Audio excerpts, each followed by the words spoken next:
Here.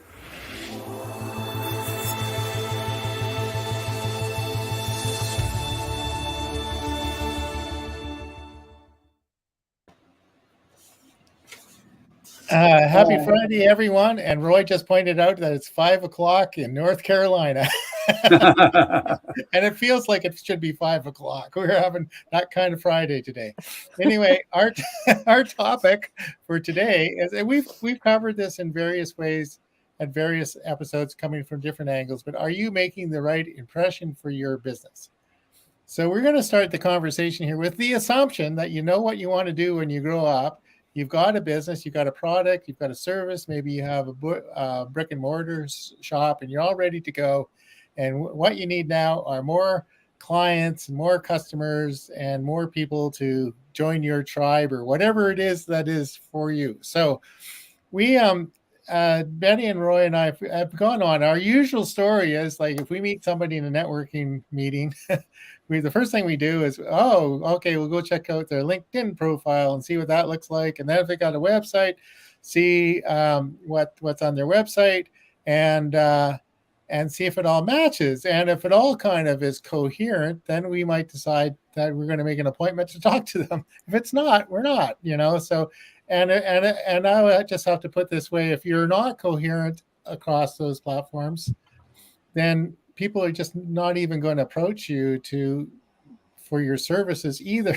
So, and it's something we were just talking that our own traffic and conversion stuff needs to be brought up to date a bit. So, everybody gets busy and you don't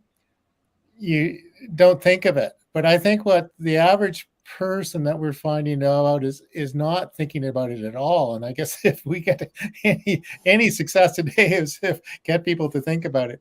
And really what we're talking about is putting on the visitor hat or a customer hat and walking through your online presence, maybe walking through your brick and mortar store, and to see if the impression that people are getting from coming to see you is what you mean, right? So I talked to two people yesterday, and one person, it took me quite a bit of question and answer to actually get to figure out what he was trying to offer. It wasn't obvious from his profile. I showed him something in his profile. He says, "Oh my God, I didn't even know that was there," and then what he was offering, what his background wasn't. And the funny thing is, when he told me what it was something I would have been interested in, but there's no way of finding out. It took me even 15 minutes in a conversation to figure out what he was offering, So, so there we go. So we're trying to not do that ourselves. So along those lines, our call to action right away is we have a free evaluation that you can do for yourself and run through, and just it takes you a walk through your online presence, and just to see, just get you to look at things with a visitor's eye, and then just see where the holes are, and then maybe what we're going to say next will make more sense. Well, you can do it after the show. You don't have to do it right now, but really. So anyway, this is very important and what Roy does with the niche domination is very much that. What's your message? Who's your audience? Where you're at? And what Betty does. And Betty's takes people from, I don't know what I want to do to when I grow up. So all the way through to completion. So we can help you all the way. But today we're starting from the point of view is that you've got all that sorted out. You just need to make sure your overall impression is what you intend. So Betty, do you want to jump in here? Sure, Greg. Well, the image that came to mind for me was you're looking in the mirror, and the mirror is kind of cloudy, and it's got spots here and there, and you're not really seeing yourself clearly. And then imagine that it's not you that's looking, and it's not a mirror, but it's your customer. And when you put yourself in your customer's shoes, and they see something that's not clear, they're not going to take any action, because a confused mind does not take any action. If you haven't made it really clear what's going on in your business, then you're basically at a standstill. So what does that involve? It means, as Greg pointed out, being really super clear about what your mission is, who are your ideal people, and what are you offering to them so that you can get them interested, frankly. And so that can go into deeper issues like how do you perceive yourself? Are you feeling that you're coming from a place that makes sense to you? An issue that's been coming up in the last couple of days with different clients of ours is feeling overwhelmed because they got into a process and now they have to actually follow through with it. And so it's a building process. Once you're clear about it and you start to create the right habits that are going to support that clarity, it's going to come out in the way that you show up and the messaging that you give to other people and to the world. Until you have that absolute clarity within yourself, you're still going to show up kind of sort of vague here and there, or possibly unsure of yourself. And, do you know that you have value? Do you know darn well that what you've got is going to help people? Well, then you need to have your messaging show up in such a way that enforces that point of view into the world and makes it very clear to people that you've got this and you're ready to listen to them and give them what it is that they really need. Yeah, that's pretty much it. And I think that idea is you have to be sure that you have value and that you can communicate that. That's come up in this last week a few times. Is, well, I don't really want to send out too many emails because I don't want to spam them. And our answer is, well, do you have any information that your people really want to know or should know? Yeah. Oh, yeah. Well, then they probably won't perceive it as spam. And if they do, then they can always unsubscribe. So, right. Yeah. Right. So it's not for them. But it's kind of this funny. Well, I don't really want to interfere. But if you really have something that people need and want to hear, then be bold about it. So, yeah. And Roy, I think has.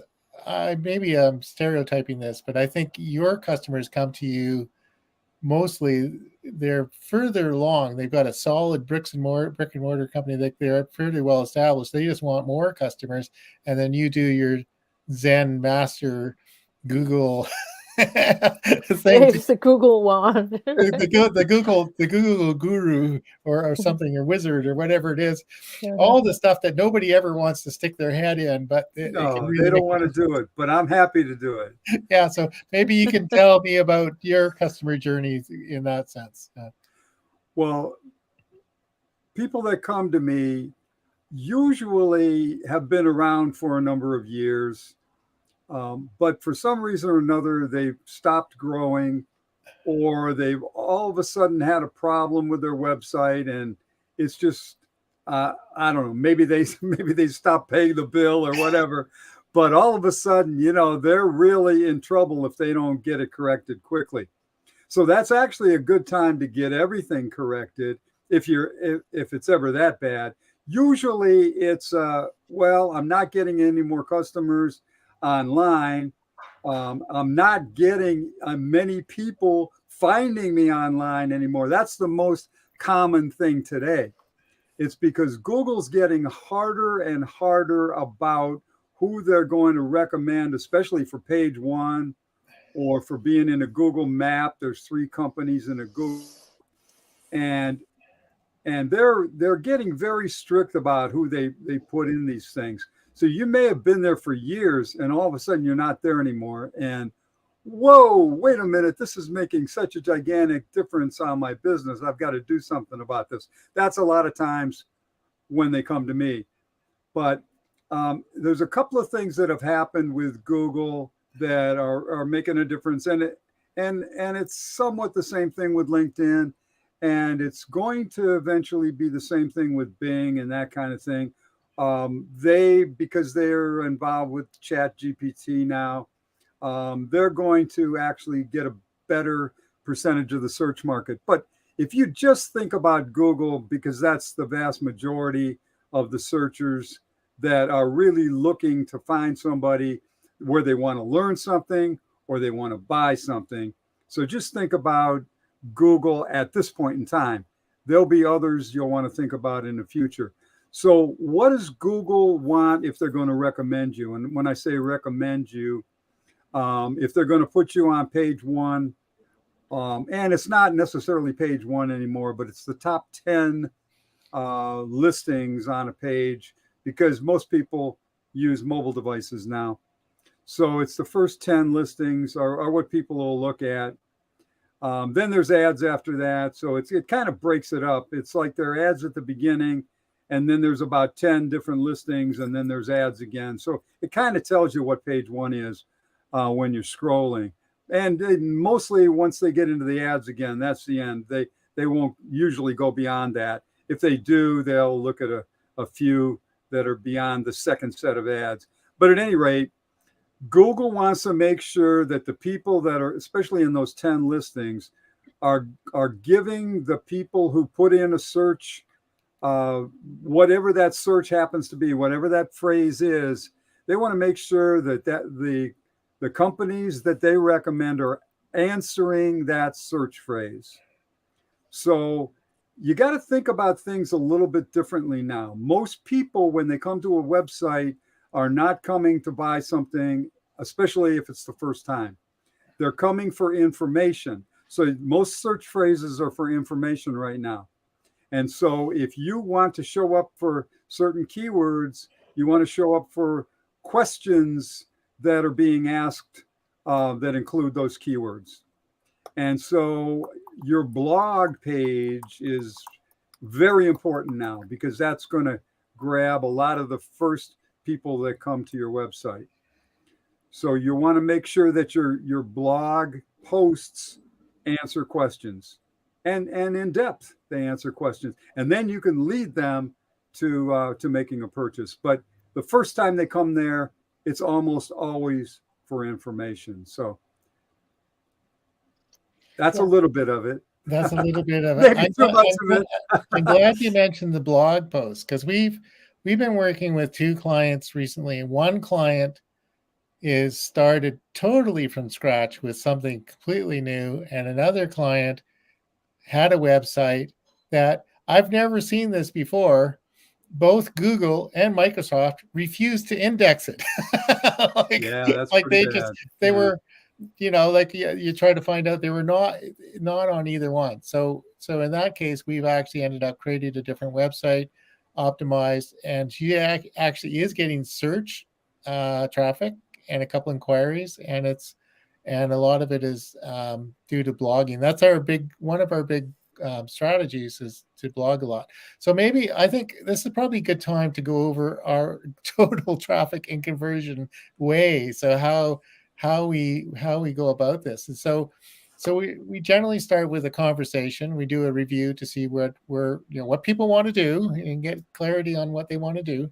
And then we take a look at their website. We look at their social media posts. We look at their YouTube channel, if they have one, and then we also look at their blog posts, their blog capability, and a couple of other things. And what we almost fairly consistently, people will do one of those things, right? If they're YouTube focused, they'll do a bunch of YouTube stuff and nothing else. Other people might put all their focus in on Instagram or LinkedIn and nothing else. And then some, they put up a website and wait for somebody to call. And they generally don't call us because they don't have any money. But so we look over there. We have a fairly comprehensive strategy for content. We try to create once and post everywhere. So we're not talking about, we created quite a lot of content, but we'll create something article that could be a video, could be a blog post, could be social media, could be posted out all there, and then we try to overall, using the strategies that Roy's really good at with keywords, SEO, and all that sort of stuff, get it to the point when you're searching on YouTube or Microsoft, I think is eventually going to take some of Google's lunch, I think, but steal their lunch. But because I just took a look at what they're doing at Bing about 2 months ago, and it's pretty amazing what they're doing. It's a lot better. Yeah, it's a lot better, and they bought ChatGPT, right? So they built in AI to a bunch of stuff. So it's a different approach to presenting information than what we've been used to. So anyway, so that's our overall strategy. So that's part of it is the review. If you have the free review that I popped up on the screen, if you sign up for that, then the next step is to come and make an appointment with us, and then we will go through. Each of us will go through, and we might even bring in some of our referral partners to take a look at what you're doing, and then come up with some recommendations that either you can do yourself, or you can hire us to do. And I guess with both of these clients that I'm alluding to, and I'm not going to mention, we've got them kickstarted and we've got them going, but they're probably going to carry on with the framework we've set up for them and keep going and doing it themselves. So that's or bring us in when needed. Yeah, which we're happy to do. We're happy to lean in and keep things going. Yeah. But we're pretty happy with that. We've created a framework for them that's going to be successful for them.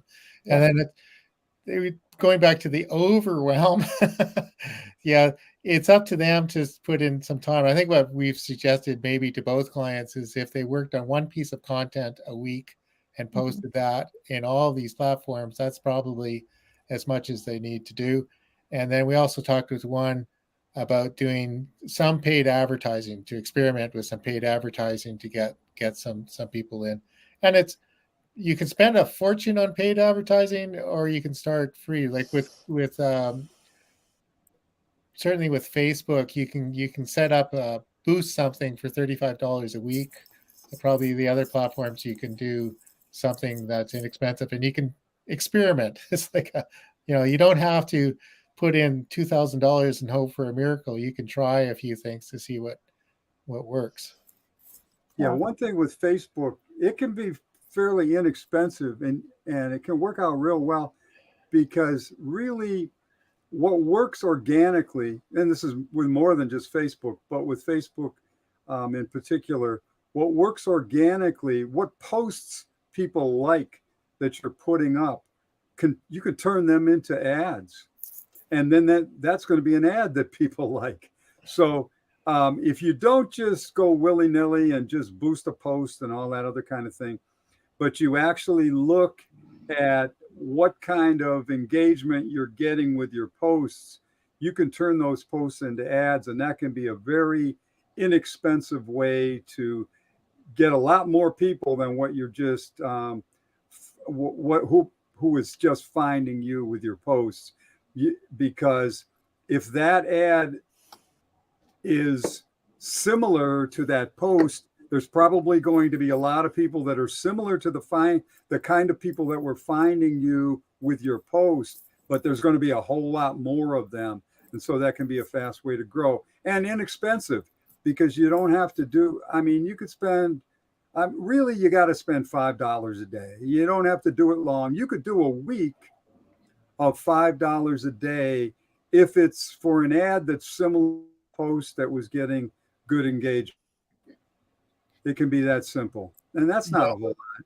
No, that's not a whole lot. I have some friends in the entertainment business, and I created a new Facebook page, and we put a little videos, less than a minute, and posted that on the Facebook page, and then spent $35 to boost that. And that, with a few organic things, I think that video now has like 6,000 views. Quite a bit of interaction, and nearly 100 people went to look at the ticket page to maybe buy tickets for a concert in November. I think there have been some sales, but that's going from scratch, right?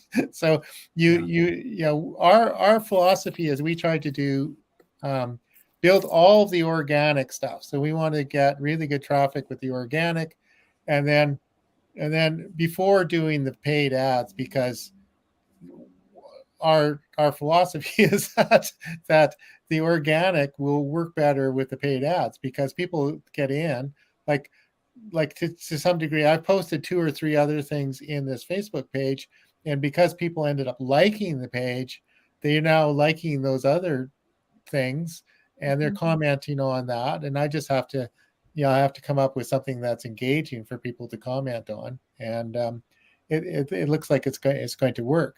And that is, the paid ad is a way to go from scratch to something fairly quickly. And that was quickly. Yeah. 35. I basically done running the same one again for another $35, but we're not ever going to spend more than $35 a week. Yeah, and if you do it, you could do $5 a day, and it could come out less than 35 if you only did 5 days, for example. Yeah. and that could be, I don't know if you get, it'd be as effective as what you're talking about with 6,000 views and things like that, but it could be. Yeah. And you can experiment. You can change the image or the video. You can change the title. You can change, what words are in addition to the title, but just change one thing at a time to see if it makes a difference. And you can find something that really works. Yeah, pretty good. So Betty, maybe you can just make a few comments about your role in the content with like the blog posts and the social media, because you've been with many of our clients, that's what you've been the quarterback for, that kind of thing. So maybe you can describe what you're doing with that. Sure. I'm happy to, Greg. Well, I make my best effort to really understand what the client is all about, what their brand is, and who their audience is. Who do they want to reach, and what do they want them to do? And that can involve a number of things, maybe working from a video that the client has made where they just talk, and I get to be familiar with their voice and what their message is and what's important to them. What do they really want their audience to know? Or attending their sessions and listening to how it is that they're engaging with their communities, things like that, so that I got a clear feeling of where it is they want to go with their messaging. I really love to have a content map where we have a clear direction that goes on for a number of months, because then I can develop a series of pillars for their messaging, hopefully 3 and possibly as many as 5, that we can rotate topics, but they all support this central theme of what the business is all about. And that way I can write things that actually are effective and that reflect the voice of the client. I like to say that I write as you, not for you. My idea is that I can be such a great shapeshifter that I can actually become you well enough that your audience can identify your voice. And maybe one of the best compliments I ever got was a client saying that her husband congratulated her on such a great post. And she had to confess that, well, she had me write it. So that was pretty cool. But my approach is that basically, as you pointed out, Greg, do it one and done. Like if I write a blog post, I can put in bullet points that go along with it that can be adapted for social media posting. Then the client can find the images that resonate with them and upload them in whatever way they want. Some people hire somebody to do it. Some people do it themselves. And that same content can also be used in other ways. You can put it on your Google business profile. As Roy pointed out, having an effective Google business profile is going to go a long way towards growing your traffic. And it can be, to be frank, just about the same identical material appearing as many platforms as you're ready to invest the time and energy to engage with. And there are ways that you can automate that process by uploading it onto platforms that will post on your schedule to all of the different platforms that you use. It really depends a lot on how much time and energy you're willing to put in to get these things out into your audience. But again, for me, it's all about having things that can be repurposed. The same content can be used on your blog, on your website. It can be used for your social media, and it can be used for your video interviews, your YouTube channel, if you other video platforms that are cropping up, you can go to those things as well. And if you have enough blog content for a long enough period of time, you can use it to build a book. I know some great books that have been built in exactly that way. So every bit of it, it goes into what Greg likes to call your vault, where all of your best stuff is, and you have access to it and can tweak it in any way you like.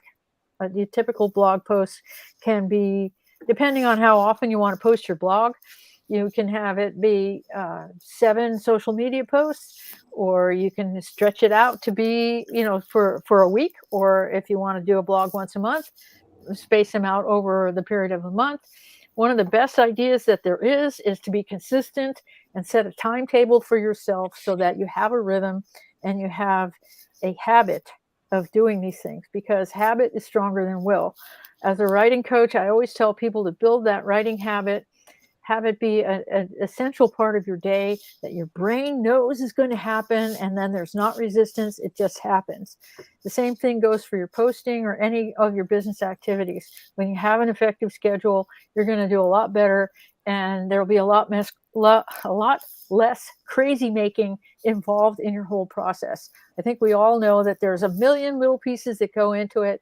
If you can put those little pieces in little boxes that stack up well, and you go, oh, here it is, it's right here in this box, you're a long way ahead of, frankly, most people are not doing that. They're kind of scattershotting around, hoping things are going to work out.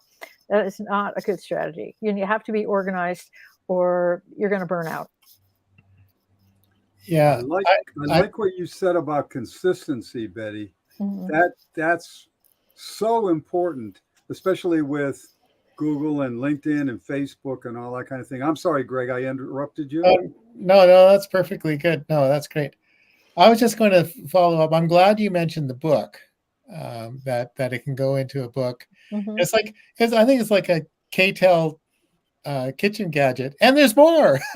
So so by getting into the habit of writing content once a week or whatever it is, mm-hmm. and using it on all of these platforms, and then it can build and end up being a book or an online course or something mm-hmm. like that.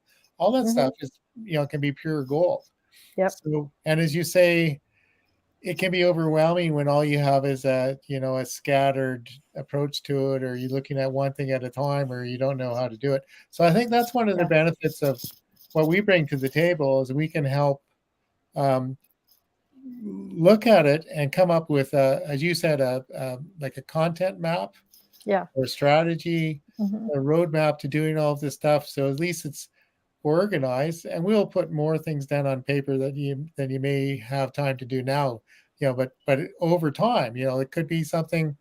Start now with writing a couple of blog posts, and then maybe in a year you've got enough for a book, and think about a book or something mm-hmm. else. But I going back to our original theme here, where's my thing, right? Are you making the right impression for your business? So that is probably the governing principle. So anything you create, is it contributing to putting, any graphic, any video, any post, is it making the right impression for your business? So is it coherent? Is it working together? Right. So right. Yeah. That's what I was getting at about the content map and the pillars. I got a really good grounding in this concept from a book called Inbound Marketing that's put out by HubSpot. And it's really about when you identify your full range of themes, the things that resonate the most with your audience and that support what you offer to your audience and to your prospects, your clients or your customers, then you can create a series of posts and or articles or whatever it is that build on that same thing and keep your audience interested. If you're just going scattershot from one topic to another and they're not relating to one another over the course of 6 or 8 months, your audience is not going to keep getting involved with you. But when you do have that, and once again, you have the foundation for something. It could be an ebook, it could be an awesome lead magnet, it could be an actual book, it could be your own TV series for that matter. So that's really what it's all about, is showing up in a way that's consistent, that helps people to build trust that you're going to be there for them. Yeah, I'd like to point out something that I'm doing now that Greg is so important in helping me with and can help you with. And that's really developing email campaigns, because then you can be consistent, like every few days or whatever you choose. Could be once a week, could be, I chose every few days, to send out a message that I've thought through, and it's consistent, but it's a slightly different subject each time. Hopefully it's a good subject, but that way, that's another way of making a good impression with your audience. And then if that audience is somebody that knows you already, they're a prospect, but they're not yet a client, that can be very effective. So that's something I've started doing lately, and Greg is excellent at this. Yeah, thanks, Roy. So along the lines of repurposing, I've been working with a client in Georgia, creating a series of videos. And they're on his website, but we're going to post it on his social media platforms, and we'll probably put it in we're developing an email sequence, and we can include that, one of those videos once a week. Even, there's a chance somebody may have seen it already, but there's a good chance they haven't. And if it just shows up in their inbox and it's really useful information, it's and that's, again, we created the video once, transcribed it, and then go from there. If they saw it more than a week ago, they probably forgot it anyway. So they might even think they're seeing it for the first time. Well, my brother and I watched an episode of The Big Bang Theory, and then it was on an hour later, and we watched it again. There you go. Right. That's taking it to another level. All right. Yeah. That's another level. That's maybe not what you want to confess on live TV. I was going to say that falls under too much information. But the thing is even though we saw a bunch of different stuff the second time around, because I don't know if I totally ignored that show for decades. I think it was off the air before I even watched the first episode. But there's really clever writing in that, and it's very subtle. So. Yeah. During the pandemic, I was living with someone who was binge watching that, and I got quite familiar with the tone of it. It's very entertaining, as you say. Oh, it's an interesting show. Interesting show, yeah. If it's subtle, probably the second time you watch it, you're going to catch something that you didn't even hear or didn't even comprehend the first time. Right. And once in a while, you wonder how the actors can keep a straight face, and sometimes they can't, right? Yeah. Yeah. That's right. Yeah. Good point. Anyway, so I guess our special offer today is to talk to us in one way, and we have this one free evaluation that you can get. It's put the link in the chat there, and you can run through and just check to see where we're getting at putting your visitor's hat on, and take a look at your LinkedIn profile and your website and your social media and YouTube, and ask, if you're not on a channel, you can ask yourself, why not? And then if you've got something there, is it remotely up to date? We find often people what their website is showing are things that they may not even have done for 5 years, right? So, and they wonder why they're not getting any traction. The other thing we have a paid review. So this is, I think it's $99 or $97 or something like that, and the three of us will go and review all of the assets that you have, and we will take a look.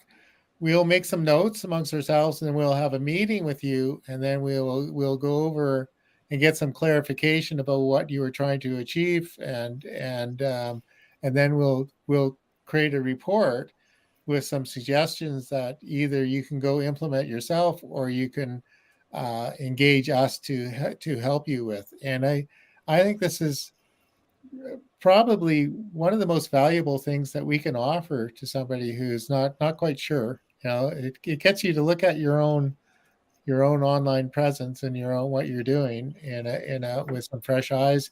And then Betty and Roy and I each come from a different perspective, so we can tell you different things. What we think is needed and what you could do. This is a fabulous opportunity, I think. And any last piece of advice or comments from us? Betty? Yeah, I think after we do this, we can actually turn it into a step-by-step system for them to use. And if they can do it all themselves, then they're off to the races. Yeah. If they can't, anything they can't do or don't want to do, we're here. They can outsource that particular service to us so that they can continue to do that step-by-step plan. Because if that step-by-step plan is going to get them to where they want to go, then a little bit of outsourcing probably can be valuable. And depending what you're offering, that could be worth hundreds of thousands, maybe hundreds of thousands. If you get your messaging correct, you get the habits and the content going, and it can really pay dividends over time. Yeah, that's a good suggestion, Greg, because a step-by-step plan can create habits, and then it's not so hard for you to get the stuff done. If it's a habit, you don't even think about it. You're going to do it. And what you've decided to do on certain days or certain weeks, if that becomes a habit, boy, is that an easy way to do business. It's the best way. It conserves your time, your resources, your mental acuity, your emotional stability, all of the above. Your calendar has power. I mean, people say all the time, well, I live by my calendar. And I'm like, well, is there room for you in your calendar? Is there room for the essential nuts and bolts in your calendar? For certain. Yeah. Going back to that other discussion we were having before, is probably needs to be some time in your calendar just for family and recharging and doing things. And then the other things that we're talking about with your business is you get into a habit, have a framework, and so it's not something that you feel like you're reinventing all the time. It's just something you're expanding. We mentioned, maybe you get to the point where everything's in place and all you need to do is come up with one video or blog post or one content that you put out everywhere, one article that you use in all platforms, and then it's not so overwhelming, right? You're not getting up every day wondering what you're going to do. It says, okay, on Thursdays I'm going to develop this and send it out, and then on Wednesdays I'm going to go for a hike with my family. So, that's right. Yeah. Yep. So balance. Plan that personal time. Yeah, plan the personal time. It makes everything else work better. Yeah. Truth. Then it'll get like one of our colleagues was in a meeting one time and he says, funny thing is if I go play my guitar, I get more sales. Yeah. It's true. It's really, you've got to balance your life. Yeah. We're talking like it's Friday afternoon.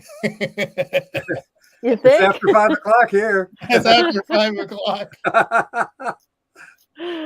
Wow. I don't think I have anything pressing to do after this. Yeah. I have a little bit of stuff to do for one of my authors, and then I'm going to let it go, fire him off the Google Drive link and say, here, have a checkout. What are we talking about tomorrow? And then, it's essential to understand what your rhythm is. I mean, I have to have days where I know that I'm not going to be talking to a whole bunch of people, because I can really get in the flow state with the writing process, and I'm not distracted by needing to interact with other people. Now, don't get me wrong, I love to hang out, but if I don't schedule time when I'm not hanging out, Yeah. I don't get it done. And then it's pressure and it's not fun, and I don't do good work. So I have to do it that way. Yeah, scheduling is very important. So if you're meeting with somebody, when you're meeting, what time it is. Like somebody phones me, I almost never answer because I don't like being interrupted, and they're almost all telemarketers anyway. Yeah, I know. It's really gotten that way. It's crazy. Every time I look at my phone, because I want to make sure that I don't miss something that's really important, although I'm not going to pick it up right then anyway. I would say 80% of them are telemarketers.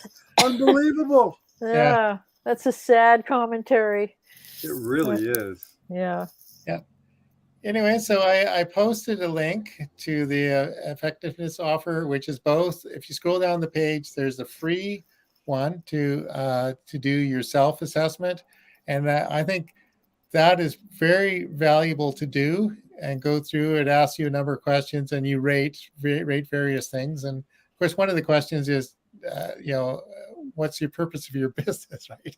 So if you get stuck on that one, well, that's an important one to know. Yeah, we can help you if you're stuck on that one too, because that's Eddie's process is, sit down and what it is, what are your values, what do you want to do, and and with some of your writing projects, people come to you with just the vaguest notion that they got something they want to write, but they haven't started anything, and then you start from there. But the whole thing about your online presence and that it implies that you're further down the road. So I guess our message is, no matter where you're at, come to us, and we can see if we can help. First and last question for me: what do you want this to do? Yeah, what do you want? When we know that, everything else starts to make sense. Yeah. Everything else starts to make sense. There we go. That sounds like a really good place to end this. It's a process. Yeah, I mean, how much better could it be than making sense? Yeah. So it's a goal. Yeah. So happy Friday, everyone. Okay.